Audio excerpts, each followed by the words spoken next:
Hello दोस्तों, मैं हूं आशीष मीणा और आप देख रहे हो आपके YouTube channel exam study centre को। तो देखो दोस्तों, आज का इस वीडियो में हम चर्चा करने वाले हैं जो क्लास 10 है उसके सामाजिक विज्ञान का पेपर है, उसके बारे में आज चर्चा करने वाले हैं। जो आपका पूर्णांक 80 नंबर का रहने वाला है और 4 घंटे का आपका पेपर रहने वाला है। ओके दोस्तों, जो कि कल आपका एग्जाम पेपर रहने वाला है। ओके, तो शुरू करते हैं बिना समय गवाए। तो सबसे पहले आपसे निवेदन है कि चैनल को सब्सक्राइब जरूर करें ताकि सभी प्रकार की नोटिफिकेशन आप तक पहुंच जाए। तो आपका पहला प्रश्न है, भारत में सन 1854 में पहली कपड़ा मिल कहाँ लगी थी? क्या है दोस्तों कि जो भारत है उसमें 1854 में पहली कपड़ा मिल कहाँ पर लगी थी? सभी को पता है, बम्बई में लगी थी। कहाँ लगी थी दोस्तों? बम्बई में लगी थी, इसलिए इसका बिल्कुल सही आंसर हो जाएगा। गलत। दूसरा है, वह शब्द कौन सा है जो आमतौर पर एशिया के लिए इस्तेमाल किया जाता है? देखो दोस्तों, इसमें मुझे मिला नहीं, इसलिए मैंने विषमताओं का महाद्वीप। क्या है दोस्तों? यदि इनमें से कोई इसका अर्थ है विषमताओं का महाद्वीप, ओके, इसलिए इसका अर्थ होगा विषमताओं का महाद्वीप। ओके, यदि इनमें से मिलता जुलता है तो आप इसमें से कर सकते हो। ओके, अगला तीसरा है, JN टाटा ने किस वर्ष जमशेदपुर में भारत का प्रथम लौह इस्पात संयंत्र स्थापित किया था? तो दोस्तों, इसका उत्तर हो जाएगा 1912 ईस्वी में। कब? 1912 में। चौथा, विश्व में सर्वप्रथम मुद्रण की तकनीकी से किस देश में विकसित हुई? तो दोस्तों, ये चीन में हो। कहाँ हुई थी दोस्तों? चीन में हुई थी। अगला है, पंजाब केसरी का प्रकाशन किसने किया? तो पंजाब केसरी का प्रकाशन दोस्तों लाला जगत नारायण ने किया था। इनमें नहीं है तो लाला जगत नारायण ने,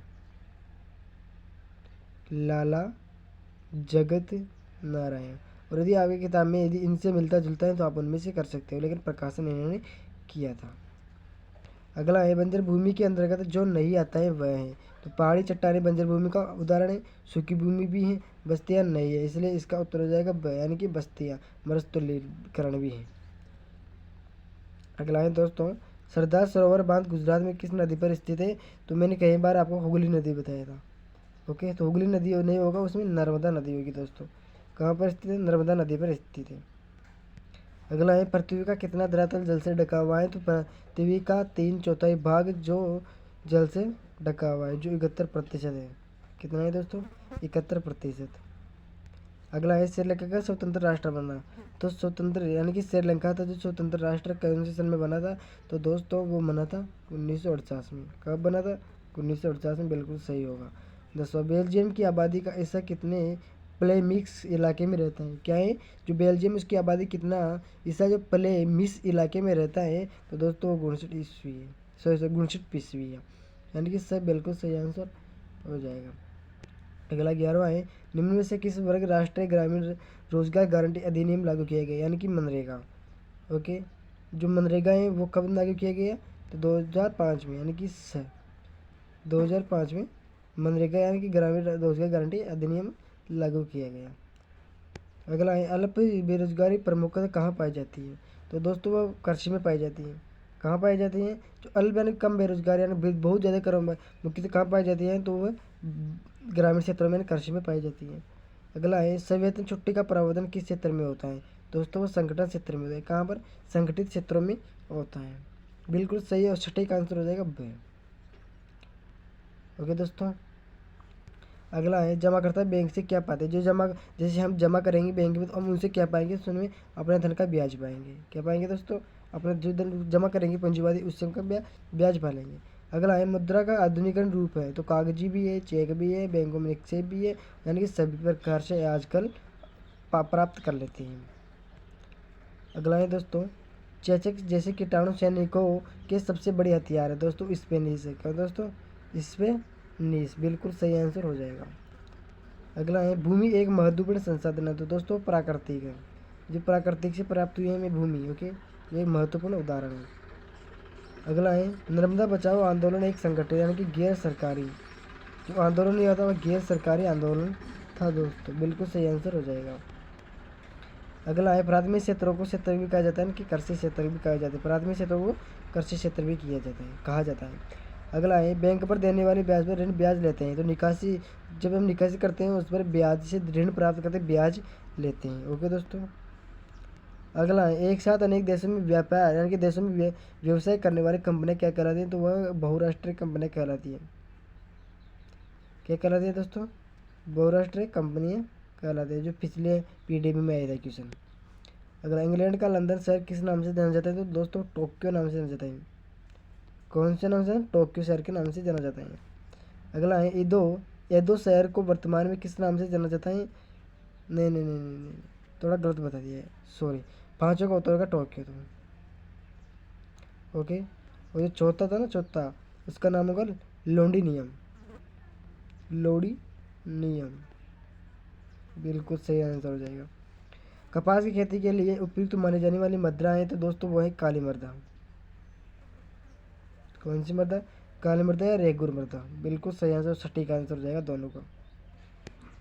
चूना पत्थर किस उद्योग का आधारभूत कच्चा माल है? तो दोस्तों इसका उत्तर हो जाएगा सीमेंट उद्योग का। कौन सा उद्योग है? सीमेंट उद्योग का कच्चा माल है। अगला है श्रीलंका की जनसंख्या कितनी है? तो दोस्तों श्रीलंका की जनसंख्या 2021 में 22.16 मिलियन थी, और वर्तमान 2024 में 21.93 मिलियन। बिल्कुल सही आंसर हो जाएगा इसका। अगला है सिंघली भाषा को श्रीलंका में राज्य भाषा कब घोषित, यानी कौन से सन में किया गया? तो दोस्तों वो था 1956। कब? कौन से सन में? 1956 में। अगला है भारत में सार्वजनिक क्षेत्र का कोई दो उदाहरण लिखना है। तो दोस्तों तेल और गैस प्राकृतिक नियम हो जाएगा, और दूसरा हो जाएगा, नहीं नहीं, तेल और प्राकृतिक गैस निगम हो जाएगा। दूसरा हो जाएगा नेशनल थर्मल ऑफ, नहीं, नेशनल थर्मल पावर कॉरपोरेशन हो जाएगा। बिल्कुल सही आंसर। ऋण की कोई दो शर्त बताना है, तो ऋण की शर्त हो जाएगी दोस्तों, जैसे ब्याज दर हो जाएगा, ऋण चुकाने की अवधि, इस प्रकार से हो जाएगा। कंप्लीट का कागजात, इस प्रकार से आप कुछ भी लिख सकते हो, कुछ भी नहीं, मतलब जो रिलेटेड इससे संबंधित वो लिख सकते हो। बैंक अपने ब्याज पर कितना कोष रखते हैं? तो दोस्तों 15% नकदी कोष रखते हैं, अपने पास रख लेते हैं। अगला है दोस्तों अति लघुरात्मक प्रश्न 2, रेशम क्या है? तो दोस्तों रेशम वह है जो प्राचीन काल और मध्यकाल में एशिया, यूरोप और अफ्रीका को जोड़ने वाले व्यापारिक सांस्कृतिक मार्गों का समूह ही क्या कहलाता है? रेशम कहलाता है। अगला है किन्हीं तो लुप्त जातियों के नाम बताएं। तो लुप्त जातियाँ होती है जैसे तेंदुआ हो गया, काला हिरण हो गया, मगरमच्छ हो गया, इस प्रकार से आप लिख सकते हो। किसी देश के आर्थिक विकास की रीढ़ किसे कहते हैं? तो दोस्तों वह कहलाते हैं विनिर्माण उद्योग को। किसे? विनिर्माण उद्योग। अगला है संविधान में हिंदी के अलावा कितनी भाषाओं को अनुसूचित भाषाओं का दर्जा दिया गया? तो 22 भाषाओं को। कि कितनी भाषाओं को? 22 भाषाओं को। संघीय व्यवस्था में सामान्य सरकार कितने स्तर पाए जाते हैं? 2 स्तर पाए जाते हैं, बिल्कुल सही हो गई। ओके, अगला है किन्हीं लोगों पर वैश्वीकरण का एक समान प्रभाव नहीं पड़ता है? कृषि पर और नहीं, श्रमिकों उत्पादों पर इसका कोई असर नहीं पड़ता है वैश्वीकरण का। ओके, एक समान। विदेश व्यापार के कोई दो लाभ बताना है। तो वित्तीय विकास हो गया, देश का आर्थिक विकास, इस प्रकार से आप लिख सकते हो। 1 2। उदारवाद का अर्थ बताना है। तो उदारवाद क्या है? तो उदारवाद दोस्तों वह है राजनीतिक और नैतिक दर्शन। क्या है? राजनीतिक और नैतिक दर्शन। आप इस विस्तार से लिख सकते हो, 3 नंबर का क्वेश्चन है। अगला है सड़क परिवहन के कोई 3 गुण बताने हैं। जो सड़क परिवहन इसके 3 गुण आप लिख सकते हो। नारीवाद आंदोलन क्या है उसके बारे में आप लिखना है। तानाशाही शासन की व्यवस्था बारे में लिखना है।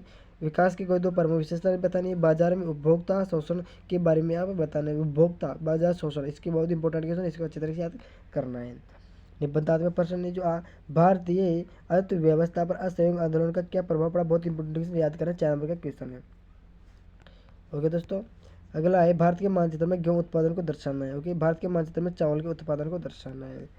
अगला 28वां है राजनीतिक दल क्या है, इनके विषयों में अलग अलग राय देनी है। लोकतंत्र में राजनीतिक दल की विवेचना यानी कि आपको स्पष्ट रूप से समझाना है। ओके दोस्तों, इसमें लगभग आपको 5 पेज भरना है। कितने भरना है? 5 पेज। अरे यार 5 पेज नहीं, 2 पेज। ओके, 2 पेज आपको कंप्लीट भरना है। इसमें अच्छी तरीके से समझा देना है दोनों को, यानी कि यदि ये आए तो इसको करना, यदि ये आए तो इसको करना। ओके दोस्तों, तो अब मैंने पूरा 28 क्वेश्चन आपको कंप्लीटली बता दिया। इस प्रकार से आपके मॉडल पेपर आएगा, अच्छी तरीके से याद करें। कल मिलेंगे नई वीडियो। सभी दोस्तों को जय हिंद, जय भारत।